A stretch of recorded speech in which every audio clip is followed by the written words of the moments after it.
A Rockford mother is demanding changes after her young son was left on a school bus until he was found screaming for help. This mom shared what happened with 13 On Your Side's Callie Lichter and what she hopes will come after this.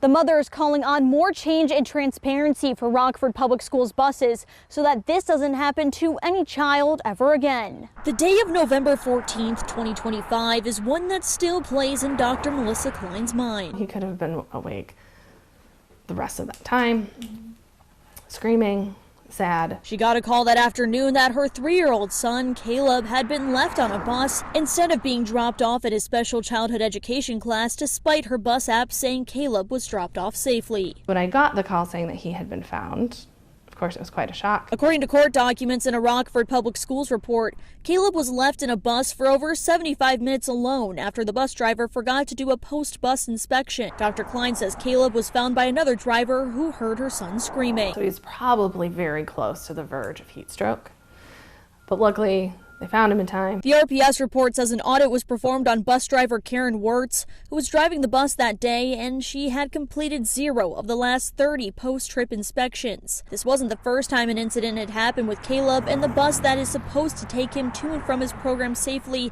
and it wasn't the last. In a statement to 13 On Your Side, RPS Superintendent Dr. Steve Matthews said in part, "Clearly there was a failure in this particular case. We investigated fully, took the appropriate action, and have taken steps to ensure that this will not happen again," adding that staff was retrained and child check buzzers were installed on buses. But Dr. Kline wants more changes and transparency from the school district. But there's a lot of emphasis put on other things that you can see, right? And you don't see what happens on the bus. You just assume, like we did, things are set, things are good. Karen Wirtz was fired a week later, according to the report, and pleaded no contest to a misdemeanor charge of child abuse, leaving a child unattended in a vehicle, and was sentenced to 3 months probation. We have more on this story right now on our website, 13onyourside.com. In Rockford, I'm Callie Lichter, 13 On Your Side.